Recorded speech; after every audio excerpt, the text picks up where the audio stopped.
Welcome back friends to the GS platform YouTube channel. दोस्तों आज है 22 जनवरी और 22 जनवरी की करंट अफेयर में जितने भी इंपॉर्टेंट क्वेश्चन बनेंगे इस वीडियो में हम लोग देखेंगे।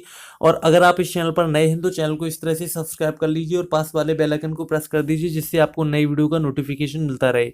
और अगर आप आज की वीडियो की पीडीएफ को डाउनलोड करना चाहते हैं तो इस वीडियो के डिस्क्रिप्शन बॉक्स में जाइए और वहां पर पीडीएफ लिंक पर क्लिक करके इसको डाउनलोड कर सकते हैं। आप इस पीडीएफ को हमारे टेलीग्राम ग्रुप से भी डाउनलोड कर सकते हैं जिसकी लिंक वीडियो की डिस्क्रिप्शन बॉक्स में दी गई है। और वीडियो के लास्ट में आपसे करंट अफेयर की क्विज का क्वेश्चन पूछा जाएगा जिसका आंसर आपको कमेंट बॉक्स में देना होगा। तो वीडियो शुरू करने से पहले मैं आपको बता दूं, अगर आप इस वीडियो को फेसबुक पर देख रहे हैं तो फेसबुक पेज को लाइक करना और फॉलो करना ना भूलें। तो चलिए शुरू करते हैं आज की वीडियो। तो आज की वीडियो का पहला क्वेश्चन है, हाल ही में किस सांसद को संसद रत्न से सम्मानित किया गया है? तो यहाँ पर जो चार ऑप्शन है इनमें जो राइट आंसर है अनुराग ठाकुर, ऑप्शन बी सही होगा। तो हिमाचल प्रदेश के सांसद अनुराग ठाकुर को ज्यूरी कमेटी स्पेशल अवार्ड श्रेणी के तहत सांसद के रूप में उनके विशिष्ट प्रदर्शन के लिए संसद रत्न पुरस्कार से उनको सम्मानित किया गया है। और ठाकुर जूरी समिति का पुरस्कार प्राप्त करने वाले भाजपा सांसद बने हैं और वे इस तरह के पहले भाजपा सांसद भी बने हैं। और 12 सांसदों को संसद रत्न पुरस्कार से सम्मानित अब तक किया गया है। इसे 2010 में पूर्व राष्ट्रपति एपीजे अब्दुल कलाम के सुझाव पर स्थापित किया गया था। मैं आपको बता दूं कि संसद रत्न पुरस्कार वर्ष 2010 में शुरू किया गया था, ये आप ध्यान रखेंगे, राइट। तो आपका फर्स्ट क्वेश्चन कंप्लीट हुआ। नेक्स्ट क्वेश्चन देखते हैं, क्वेश्चन नंबर सेकंड, हाल ही में 2 दिवसीय एग्री विजन 2019 सम्मेलन कहां आयोजित किया गया? तो देखिए यहाँ पर जो चार ऑप्शन दिए गए इनमें जो राइट आंसर है हैदराबाद, ऑप्शन यहाँ पर आपका सी सही हो जाएगा। तो देखिए स्मार्ट ऑफ सस्टेनेबल एग्रीकल्चर के लिए एग्रो सॉल्यूशंस की कल्पना पर हैदराबाद में 2 दिवसीय एग्री विजन 2019 सम्मेलन आयोजित किया गया और इसका उद्घाटन उपराष्ट्रपति एम वेंकैया नायडू ने किया है, ये भी आप ध्यान रखेंगे। और सम्मेलन संयुक्त रूप से प्रोफेसर जयशंकर तेलंगाना राष्ट्र कृषि विश्वविद्यालय और भारतीय उद्योग परिषद सीआईआई और कार्नेल विश्वविद्यालय द्वारा आयोजित किया गया था, राइट। तो आपका सेकंड क्वेश्चन कंप्लीट हुआ। नेक्स्ट क्वेश्चन देखते हैं, क्वेश्चन नंबर थर्ड, वर्ष 2020 के लिए वास्तुकला की विश्व राजधानी के रूप में किसे नामित किया गया है? तो यहाँ पर जो चार ऑप्शन दिए गए इनमें जो राइट आंसर है Rio de Janeiro, option C सही होगा। तो देखिए संयुक्त राष्ट्र शैक्षिक वैज्ञानिक और सांस्कृतिक संगठन यूनेस्को ने ब्राजील के शहर रियो डी जेनेरो को वर्ष 2020 के लिए वास्तुकला की विश्व राजधानी के रूप में नामित किया है। और रियो यूनेस्को और इंटरनेशनल यूनियन ऑफ आर्किटेक्ट द्वारा नवंबर 2018 में एक साथ शुरू किए गए कार्यक्रम के तहत खिताब प्राप्त करने वाला पहला शहर होगा। और इस शहर ने पेरिस और मेलबर्न को हराकर ये स्थान हासिल किया है, ठीक है। और पहली वास्तुकला की विश्व राजधानी के रूप में रियो डी जेनेरो का जो टाइटल है, विषय है, वो है all the words just one world, right. यहाँ पर देखिए यूनेस्को की बात की गई तो मैं आपको बता दूं कि फ्रांस के आंद्रे अडोले ये यूनेस्को के 11वें महानिदेशक बने हैं और यूनेस्को का जो मुख्यालय है वो है फ्रांस की राजधानी पेरिस में। तो आपको थर्ड क्वेश्चन से इतनी इंफॉर्मेशन मिल जाती है। नेक्स्ट क्वेश्चन देखते हैं, क्वेश्चन नंबर 4, हाल ही में 15वां प्रवासी भारतीय दिवस कहां शुरू हुआ है? बहुत ही इंपॉर्टेंट क्वेश्चन है। तो इसका जो राइट आंसर है वाराणसी, ऑप्शन ए सही होगा। तो देखिए उत्तर प्रदेश के वाराणसी में प्रवासी भारतीय दिवस के 15वें संस्करण की शुरुआत हुई है और इस 3 दिवसीय कार्यक्रम का आयोजन पहली बार वाराणसी में किया जा रहा है। और इस वर्ष का जो विषय है वो आपको पता होना चाहिए। तो इस वर्ष का विषय है role of Indian diaspora in building new India. और इसमें मुख्य अतिथि के रूप में मॉरिशस के प्रधानमंत्री श्री परविंद कुमार जुगनौथ सहित भारतीय मूल के कई विश्व नेताओं ने इस कार्यक्रम में भाग लिया है और आगे इस कार्यक्रम में उनकी भाग लेने की संभावना भी है क्योंकि ये 3 दिवसीय कार्यक्रम है और इस विषय पर अपनी अंतर्दृष्टि को भी वो साझा करेंगे।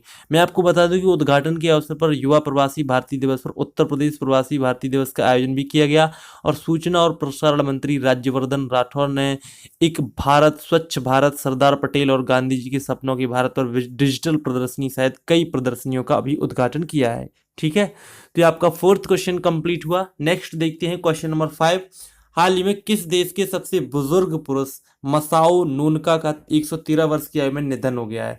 तो देखिए यहाँ पर जो चार ऑप्शन दिए गए हैं इनमें जो राइट आंसर है जापान, ऑप्शन डी सही होगा।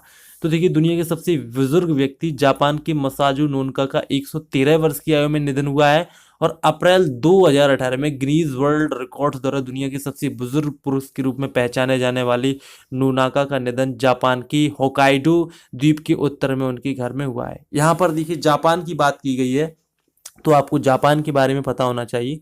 जापान की राजधानी है टोक्यो और वहाँ की मुद्रा है जापानी येन और वहाँ के जो प्रधानमंत्री हैं वो है शिंजो अबे, राइट। तो आपका फिफ्थ क्वेश्चन कंप्लीट हुआ। नेक्स्ट क्वेश्चन देखते हैं, क्वेश्चन नंबर 6।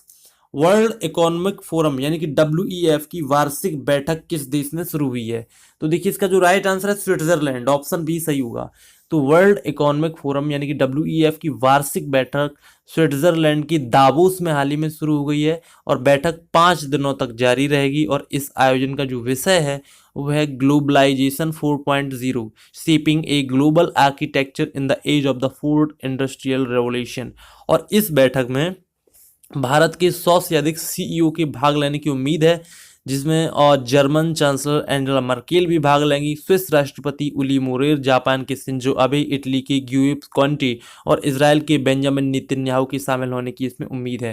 यहाँ पर मैं आपको बताना चाहूँगा कि WEF यानी कि वर्ल्ड इकोनॉमिक फोरम का जो मुख्यालय है वो है स्विट्जरलैंड में और WEF के जो संस्थापक और अध्यक्ष हैं वो है क्लाउस श्वाब, ठीक है। तो आपका 6th क्वेश्चन कंप्लीट हुआ।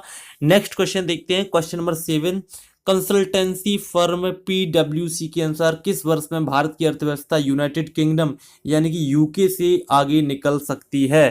तो यहाँ पर जो 4 ऑप्शन दिए गए इनमें जो राइट आंसर है वर्ष 2019 में, ऑप्शन ए सही होगा। तो देखिए वैश्विक कंसल्टेंसी फर्म PwC की एक रिपोर्ट के अनुसार भारत दुनिया की सबसे बड़ी अर्थव्यवस्था की जो रैंकिंग बनेगी उसमें यूनाइटेड किंगडम से 2019 में ही आगे निकलने की संभावना है।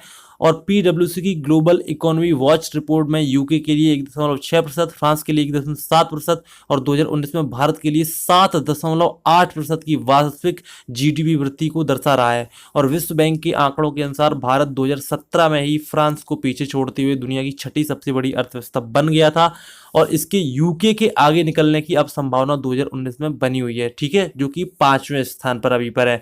वर्तमान में अगर हम बात करें तो पहले स्थान पर इसमें अमेरिका का स्थान आता है जो कि दुनिया की सबसे बड़ी अर्थव्यवस्था है, जिसके बाद चीन का नंबर आता है जो कि दूसरे स्थान पर है, राइट।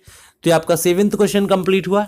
नेक्स्ट क्वेश्चन देखते हैं, क्वेश्चन नंबर 8। हाल ही में सिंगापुर में अंतर्राष्ट्रीय टेनिस महासंघ ITF का टूर्नामेंट किसने जीता है? तो इसका जो राइट आंसर है ऑप्शन डी, अंकिता रैना ने ये टूर्नामेंट जीता है। तो भारत की अंकिता रैना ने सिंगापुर में अंतर्राष्ट्रीय टेनिस महासंघ का $25,000 का महिला टूर्नामेंट जीता है और फाइनल में अंकिता ने नीदरलैंड की शीर्ष वरीयता प्राप्त एरान टाक्सा रस को 6-3, 6-2 के अंतर से हराया है और उन्होंने टूर्नामेंट में 4 प्रमुख खिलाड़ियों को हराकर सीजन का पहला और कुल 8वां खिताब जीता है। और वो फरवरी के पहले सप्ताह में कजाकिस्तान के अस्ताना में शुरू होने वाले फेड कप के लिए कमर कसने से पहले 2 और टूर्नामेंट भी खेलेंगी, ठीक है। तो ये आपका 8th क्वेश्चन कंप्लीट हुआ। नेक्स्ट क्वेश्चन देखते हैं, क्वेश्चन नंबर 9। किस देश के सेंट्रल बैंक ने 100 रुपए से अधिक मूल्य वर्ग के भारतीय नोटों पर प्रतिबंध लगाने की घोषणा की है? तो इसका जो राइट आंसर है नेपाल, ऑप्शन डी सही होगा। तो नेपाल के केंद्रीय बैंक ने 2000 रुपए, 500 रुपए, 200 रुपए की भारतीय मुद्रा नोटों पर उपयोग पर प्रतिबंध लगा दिया है और एक ये ऐसा कदम है जो भारतीय पर्यटकों को पूर्व में भारतीय मुद्रा का व्यापक रूप से उपयोग किए जाने वाले हिमालयी देश में जाने से प्रभावित कर सकता है। नेपाल राष्ट्र बैंक ने नेपाली यात्रियों, बैंकों और वित्तीय संस्थाओं को 100 रुपए से अधिक से भारतीय नोटों को रखने या रखने से रोकते हुए एक प्रतिपत्र जारी में हाल ही में एक पत्र जारी किया है और नए विनियमन के तहत नेपाली नागरिक इस मूल्य वर्ग को भारत के अलावा अन्य देशों में नहीं ले जा सकते हैं। इसी तरह नेपालियों को भी अन्य देशों में ऐसे नोट ले जाने की अनुमति नहीं है। 100 रुपए या उससे नीचे के भारतीय नोटों को व्यापार और रूपांतरण के लिए अनुमति प्रदान की जाती है। मैं आपको बता दूं कि नेपाल के केंद्रीय बैंक को नेपाल का राष्ट्र बैंक कहा जाता है और इसकी स्थापना सन 1956 में नेपाल राष्ट्र बैंक अधिनियम 1955 के तहत की गई थी, ठीक है। यहाँ पर देखिए नेपाल की बात की गई तो आपको पता होना चाहिए नेपाल की राजधानी है काठमांडू, वहां की मुद्रा है नेपाली रुपया और PM है वहां के KP शर्मा ओली और राष्ट्रपति है विद्या देवी भंडारी, ठीक है। तो आपका 9th क्वेश्चन कंप्लीट हुआ। नेक्स्ट क्वेश्चन देखते हैं, क्वेश्चन नंबर 10। मेघालय, मणिपुर तथा त्रिपुरा ने हाल ही में कब अपना स्थापना दिवस मनाया है? तो देखिए यहाँ पर 4 ऑप्शन दिए गए हैं, इनमें जो राइट आंसर है 21 जनवरी 2019, ऑप्शन सी सही होगा। तो देखिए हाल ही में मणिपुर, मेघालय और त्रिपुरा ने अपना स्थापना दिवस मनाया है और इसी दिन यानी कि 21 जनवरी के ही दिन 1972 में तीनों राज्य पूर्वोत्तर क्षेत्र पुनर्गठन अधिनियम 1971 के तहत पूर्ण रूप से विकसित बने थे। ठीक है, 1972 में इनका निर्माण हुआ था और अधिनियम था 1971 का, ये आप ध्यान रखेंगे। तो मैं आपको बता दूं कि मणिपुर उत्तर में नागालैंड, दक्षिण में मिजोरम और पश्चिम में असम से घिरा है। इसके पूर्व में बर्मा है जो कि म्यांमार देश बोला जाता है, जिसका क्षेत्रफल 22,327 वर्ग किलोमीटर है। मेघालय की बात करें तो जिसका संस्कृत में अर्थ होता है मेघों का वास, और ये पूर्वोत्तर भारत का एक राज्य है जिसका क्षेत्रफल लगभग 22,430 वर्ग किलोमीटर है। जबकि त्रिपुरा की बात करें तो त्रिपुरा देश का तीसरा सबसे छोटा राज्य है जिसका क्षेत्रफल 10,491 वर्ग किलोमीटर है। राइट, तो आपका 10th क्वेश्चन कंप्लीट हुआ। नेक्स्ट क्वेश्चन देखते हैं, क्वेश्चन नंबर 11। निर्मला सीतारमण ने हाल ही में किस राज्य में रक्षा औद्योगिक गलियारे का उद्घाटन किया है? तो यहाँ पर जो 4 ऑप्शन दिए गए इनमें जो राइट आंसर है तमिलनाडु, ऑप्शन डी सही होगा। तो रक्षा मंत्री निर्मला सीतारमण ने तिरुचिरापल्ली में तमिलनाडु रक्षा औद्योगिक गलियारे की एक भाग के रूप में कई परियोजनाएं शुरू की हैं, और अगस्त 2018 में उत्तर प्रदेश के अलीगढ़ में पहली बार लॉन्च किए गए रक्षा गलियारे के बाद ये देश का दूसरा रक्षा औद्योगिक गलियारा होगा, ये भी आप ध्यान रखिएगा। और तमिलनाडु रक्षा औद्योगिक गलियारे में चेन्नई, होसुल, सलेम और कोयम्बटूर तिरुचिरापल्ली शहर नोडल शहर के रूप में शामिल होंगे, और इससे उद्योगों को रक्षा विनिर्माण में वैश्विक आपूर्ति श्रृंखला के साथ जुड़ने में मदद मिलेगी। और रक्षा मंत्री ने तिरुचिरापल्ली से वीडियो कॉन्फ्रेंसिंग के माध्यम से कोयम्बटूर जिला लघु उद्योग संघ में डिफेंस इनोवेशन हब का भी उद्घाटन किया है। यहाँ पर देखिए तमिलनाडु की बात की गई है, तो आपको तमिलनाडु के बारे में पता होना चाहिए। तमिलनाडु जो राज्य है, यहाँ की जो राजधानी वो है चेन्नई। यहाँ के सीएम है ई के पलानीस्वामी, गवर्नर है बनवारी लाल पुरोहित। यहाँ की लोकसभा से 39 सीटें हैं, राज्यसभा से 18 सीटें और विधानसभा में कुल 234 सीटें आती हैं। ठीक है, और तमिलनाडु के बारे में आपको करंट अफेयर के 2 पॉइंट पता होना चाहिए। हाल ही में वन नीति मसौदा रणनीति तमिलनाडु राज्य ने ही शुरू की है, और यहाँ के जो नए चीफ जस्टिस यानी कि उसके उच्च न्यायालय के जो मुख्य न्यायाधीश बने हैं वो बने हैं विजया कमलेश ताहिल रमानी। ठीक है, तो आपको 11th क्वेश्चन से इतनी इन्फॉर्मेशन मिल जाती है। नेक्स्ट क्वेश्चन देखते हैं, क्वेश्चन नंबर 12। खेलो इंडिया यूथ गेम्स 2019 में कौन सा राज्य शीर्ष पर रहा है? बहुत ही इंपॉर्टेंट क्वेश्चन है, तो इसका जो राइट आंसर है महाराष्ट्र, ऑप्शन ए सही होगा। तो खेलो इंडिया यूथ गेम्स का मेजबान महाराष्ट्र पदक तालिका में शीर्ष स्थान के साथ पुणे में उनका समापन हुआ है, और महाराष्ट्र ने कुल 228 पदक जीते हैं, जिसमें 85 स्वर्ण हैं, 62 रजत हैं और 81 कांस्य पदक हैं। ठीक है, और मैं आपको बताना चाहूँगा कि हरियाणा कुल 178 पदकों के साथ, जिसमें कि 62 स्वर्ण, 56 रजत और 60 कांस्य है, इसके साथ वो दूसरे स्थान पर रहा। जबकि दिल्ली 136 पदकों के साथ तीसरे स्थान पर रहा, जिसमें उनकी 48 स्वर्ण, 37 रजत और 51 कांस्य पदक रहे हैं। और केंद्रीय मानव संसाधन विकास मंत्री प्रकाश जावड़ेकर ने श्री शिव छत्रपति स्पोर्ट कॉम्प्लेक्स में आयोजित समापन समारोह में महाराष्ट्र के खिलाड़ियों की शानदार ट्रॉफी भी प्रदान की। ठीक है, और जावड़ेकर ने इस अवसर पर यह भी कहा कि केंद्र सरकार ने देश के हर स्कूल में खेल के लिए प्रतिदिन 1 घंटे का समय निर्धारित किया है। और मैं आपको बता दूं कि खेलो इंडिया यूथ गेम्स 2019 में 5,925 से अधिक एथलीटों सहित कुल 10,000 लोगों ने भाग लिया था। राइट, तो आपका 12th क्वेश्चन कंप्लीट हुआ। नेक्स्ट देखते हैं कल की क्विज का आंसर।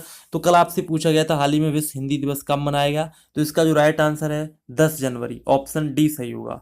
और आज की क्विज का सवाल है, निकोलस माडुरो ने किस देश के दूसरे कार्यकाल के लिए राष्ट्रपति पद की शपथ ली है? तो यहाँ पर देखिए आपके सामने 4 ऑप्शन दिए गए हैं, option A Japan, option B Poland, option C Spain, option D Venezuela. तो अगर आपको इस क्वेश्चन का आंसर आता है तो वीडियो के कमेंट बॉक्स में जाइए और इस क्वेश्चन का आंसर अवश्य दीजिए। और अगर आपको ये वीडियो पसंद आए तो प्लीज वीडियो को लाइक जरूर कीजिए, और लाइक करने के बाद अपने किसी व्हाट्सएप या फेसबुक के एजुकेशनल ग्रुप में इसको शेयर जरूर कीजिए। और अगर आपने अभी तक हमारे टेलीग्राम ग्रुप को ज्वाइन नहीं किया है तो वीडियो के डिस्क्रिप्शन बॉक्स में इसकी लिंक दी गई, इस पर क्लिक करके ज्वाइन कर सकते हैं। साथ ही साथ अगर आपने अभी तक भारतीय संविधान का भाग 3 जो कि मूल अधिकार का वीडियो है, ये वीडियो आपने नहीं देखा है तो एंड स्क्रीन में आपको इसकी लिंक दी गई है, इस पर क्लिक करके आप इस वीडियो को जरूर देखिए, जिससे कि आपको और भी इंफॉर्मेशन मिल सके। तो मिलते हैं अगले वीडियो में, तब तक के लिए नमस्कार।